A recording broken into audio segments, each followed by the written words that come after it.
wake that ass up. Early in the morning. The Breakfast Club. Morning, everybody. It's DJ NV, Jess Hilarious, Charlamagne the Guy. We are the Breakfast Club. Let's get in some front page news.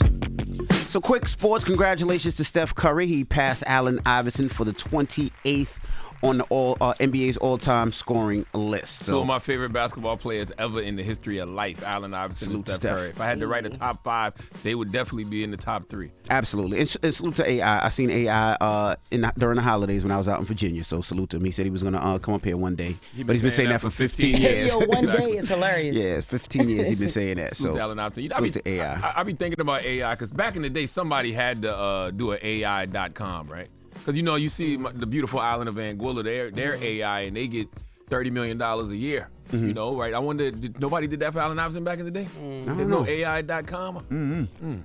I don't know. Good morning, Morgan. Good morning, Envy, Charlamagne, and Jess. Practice. Peace, We talk Morgan. about practice. Practice. All right, y'all, let's get into it. So, look, Republican Nancy Mace appeared to have challenged Democrat Jasmine Crockett to a fight. So the two congresswomen got into a heated exchange on Tuesday during a House hearing on civil rights and transgender rights. During the hearing, Crockett began criticizing Mace's comments about transgender people, to which Mace responded, "If you want to take it outside, we could do that." Let's take a listen to that exchange between Jasmine Crockett and Nancy Mace. We're talking about civil rights. Coming from a party that can't define what a woman is and won't give women the right to privacy. You all want men with penises, chicks with in the bathroom with us. I can see that somebody's campaign coffers really are struggling right now. So she gonna keep saying trans, so that people will feel threatened. And child, listen, I want y'all I to am tell no me child. whether or Do not not call me a child. I am no child. I want Don't to even find start. out I am a grown which woman. of those I am 47 years emails old. I have broken actually more have glass ceilings than you Chairman, ever I will. am reclaiming my time. You will not do that. I Order. am not a Chairman, child. I am not a reclaiming child. my time. If you want to take it outside, Mr. we Chairman, can. Nancy Mace, your peoples, right, Charlotte? Yeah, both of them are people, but me and Nancy went to high school together. But yeah. Okay, Nancy. To high school with Nancy? She get I down sure like did. that? Scrap at high school. Me and her mother taught at the same school. Interesting. Both of them are the homies. Jesus. Nancy and Jasmine. Yeah. Well, she did go on to say, Mace, well, let me shout out CNN for that audio first, but she did go on to say, Mace did that she had no intention of causing harm to anyone. But, you went to high school with her. Do she get down like that? She scrap? She put hands on her? Oh, no. You asking me who would win in a physical Yes, fight? who would Morgan? win? Who's win? I am. I don't know. I got Crockett. I don't know Jasmine Jasmine physical ability, but I do know that Nancy Mace is the first woman to graduate from the Citadel. You know what the Citadel is, right? No. Citadel is an all-male Marine school in Charleston, South Carolina, and she's the first woman to graduate from the Citadel. Oh, so she got hands. I don't know. I'm just telling you, she's the first woman to graduate. So from who the you Citadel. got? I'm just asking. I mean, I'm not doing that with you. No, I don't want That to was see. so I don't want to see both of confusing. It them was an women fight. all-male school, but she It's a woman. graduated from it. Yeah, she was the Yeah. first one. First, okay. Yes. That's what's up. Yes. All right. All right, well, moving on. Confirmation hearings continue on Military Capitol college. That's what Okay. the Citadel is, military college. She's the first woman to graduate from there. So Okay. So confirmation. Do with that what you wish. Yeah, well, yeah, I think we got it. Confirmation hearings continue on Capitol Hill today as senators question more of President-elect Trump's cabinet picks. In case you missed it yesterday, let me break it down for you. President-elect Trump's pick for Defense Secretary Pete Hegseth. Now, he says he wants to bring back a warrior culture to the Pentagon. He made the comments in his opening statement saying it's time to give someone with dust on his boots the helm. At the start of the hearing, Democratic Senator Jack Reed mentioned allegations against Hegseth, including sexual assault, excessive drinking, and racist remarks. The Army combat veteran and former Fox News host addressed those allegations in addition to the warrior culture. And here's what he had to say. Let's hear from Pete Hegseth. Unlike the current administration, politics should play no part in military matters. We are not Republicans. We are not Democrats. We are American warriors. A small handful of anonymous sources were allowed to drive a smear campaign, an agenda about me, because our left-wing media in America today, sadly, doesn't care about the truth. All they were out to do, Mr. Chairman, was to destroy me. Let me just go ahead and reiterate to the listeners that I do, in fact, care about the truth. That's why I'm here. But Hegseth also had quite the exchange with New York Senator Kristen Gillibrand on the topic of whether women should be in combat. Let's take a listen to that exchange. If you are saying that women shouldn't be serving in the military, and I'm going to read you your quotes because the quotes themselves are terrible. You will have to change how you see women to do this job well, and I don't know if you are capable of that. Please give me an example. I get you're making these generalized Commanders meet statements. quotas to have a certain number of female infantry officers or infantry enlisted, and that disparages those women Commanders who are do not have to capable meet of meeting quotas that for the standard. infantry. Commanders do not have to have a quota for women in the infantry. That does not exist. So several protesters were shouted criticisms at Hegseth, and they were escorted from the hearing. They were saying everything from him being misogynistic to all kinds of things. So, yeah. What do you guys think? Women in combat, is this really a conversation that we're having now in 2025? You know, I don't want to. Speaking of women in combat, I do want to go back to the Jasmine Nancy Mace thing. I just think that'd be a good scrap. Now that I think about it, you know, because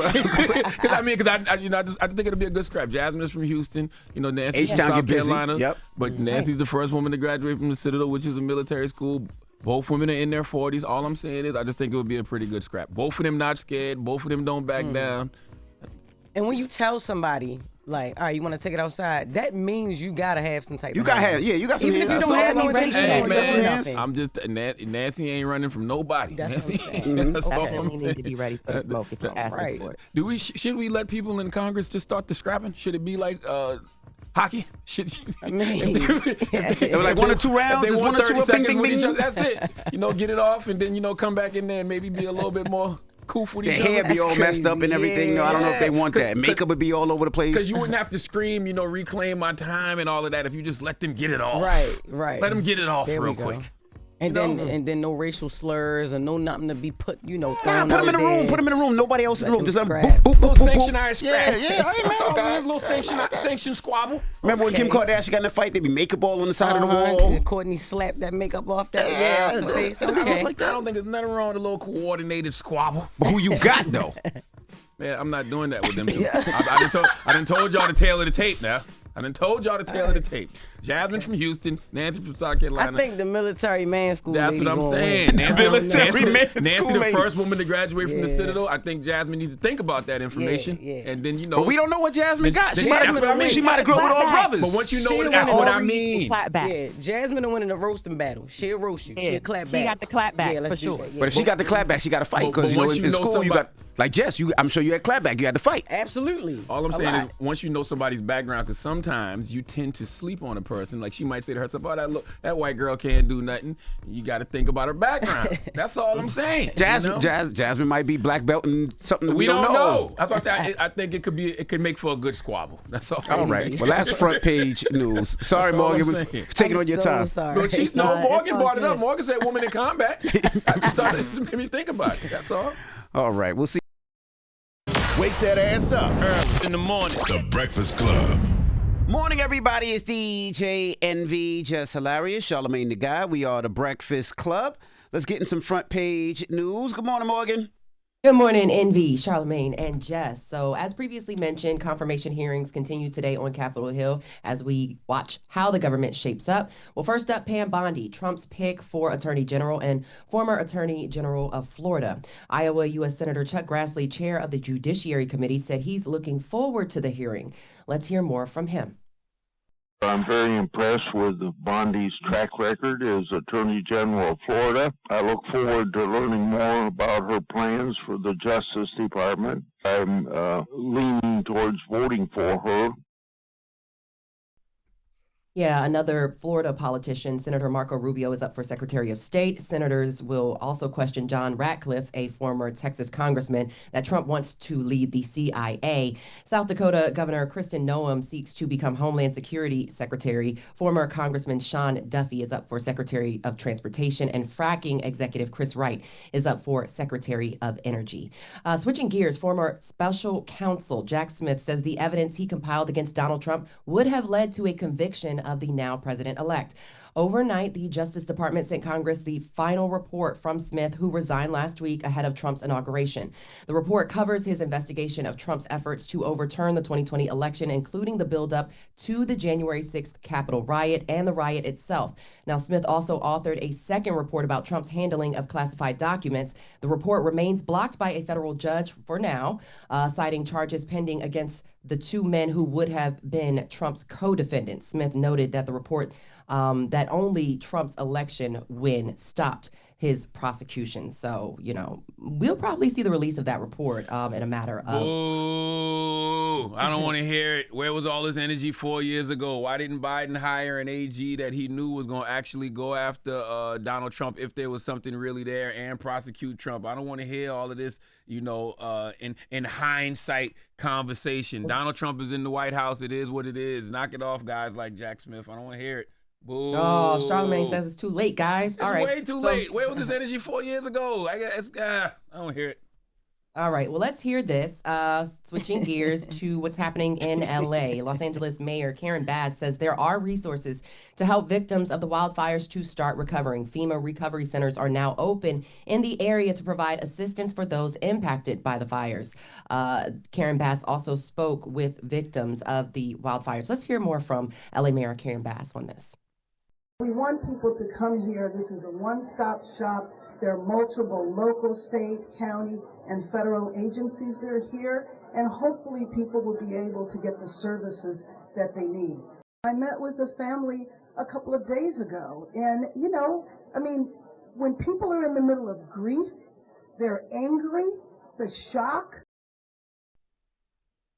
Yeah, grants and loans are being made available from FEMA and the U.S. Small Business Administration. Thousands of structures have been damaged or destroyed by the wildfires, and Bass says she hopes about 1,200 housing units will be made available in the next week or so for those who have been displaced. Southern California officials say the next 24 hours will be very dangerous as high winds return with wildfires still burning across the area. Los Angeles City Fire Chief Kristen Crowley spoke on how the city is preparing for dangerous winds, and she also talked about the morale of first responders. Let's hear from Kristen Crowley. For this significant wind event, we are taking an aggressive lean-forward posture, and the LAFD has staffed all available resources, strategically placing fire patrols and engines in the unimpacted high fire risk areas in the city. Our firefighters and first responders are standing strong. They hold their heads up high, and they will continue to work hard for you. So the wildfires near LA erupted about a week ago and have damaged or destroyed structures and killed at least 24 people. The National Weather Service has issued a rare, particularly dangerous situation red flag warning for the area today. SoCal residents are being urged to stay ready to evacuate at a moment's notice. Meanwhile, more than 50 arrests have been made for crimes related to the LA fires. LA County Sheriff's Office reported it has arrested 39 people for crimes including burglary, flying drones, and breaking curfew. Meanwhile, LAPD says it has arrested 14 people. Those alleged crimes include vandalism, failure to obey curfew, DUI, and burglary. And not to mention there was also a person who was arrested for allegedly setting a fire. LAPD Chief Jim McDonald also noted there were arrests. He noted that there were arrests for arson outside the fire zones on Sunday and Monday. So we will continue to keep you updated on what's going on in Southern California as it relates to what's happening with the wildfires out there. And bringing things home to you guys in New York, Governor Kathy Hochul is focusing on affordability in her State of the State address. She's calling for a sweeping middle-class tax cut, announced plans for childcare affordability for everyone, and she vows to work with New York City to increase police presence on the subway system. Let's hear more from New York Governor Kathy Hochul. The tax cut I propose today and will fight for in the coming months will deliver the lowest tax rates in 70 years. I want to partner with the legislature to put our state on a pathway toward universal child care. That really matters. I want to see more uniformed police officers, not just on the platforms, but more importantly, on every single train overnight, 9 p.m. to 5 a.m. for the next 6 months. Hochul is also proposing a so-called inflation refund and expansion of the child tax credit, free meals for millions of K through 12 students, and plans to put the state on a pathway of, again, as she mentioned, to universal child care. In addition, she wants more housing to be built and down payment assistance for first-time home buyers and free SUNY and CUNY tuition for adult students pursuing in-demand careers. Meanwhile, the governor is also making subway safety a priority, as mentioned in her comments, and she's vowing to work with New York City to increase police presence and invest in barriers on platforms as well as mental health services for the homeless in the transit system. What do you guys think? I mean, we were talking about congestion pricing just yesterday, but will these ease up? Will that balance things out? What she's talking about, child tax credits and free meals and probably not. No. And the reason I say probably not is because the child tax credits and the free meals. I don't know how easy they're going to be to get, and I don't know how many people that is going to reach. That $9 congestion pricing this is my personal opinion, has way more impact on people and affects more people just because more people are coming into the city every day. Yeah, and not only that, like you said, people are less likely to come to the city. And what does that mean? The parking garages will be empty, so they'll be charging more. Restaurants will be a little emptier, so they'll be charging more. To get the food in the restaurants, it costs more money to get it down here, so that's going to cost more money. So I don't think that that's going to help the people that have to get in and out of New York City. And I really don't think people understand it, man. You charge a $9 congestion price, and all we're doing is making that gap between the haves and the have-nots even wider. Because the Envy's point about stuff like the restaurants and stuff, you got to be able to afford to really come into the city. You got to really think about that, like before you pull up into the city. And that's just not restaurants. That's Broadway. That's the plays. That's whatever else happens in the city that you want to go to, a comedy show, all that. Everything's gonna have to go up in price. And I was going to say everything that they just said, so yeah.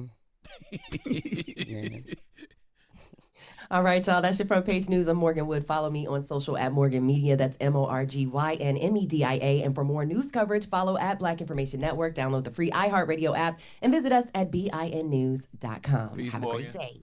Wake that ass up. Early in the morning. The Breakfast Club.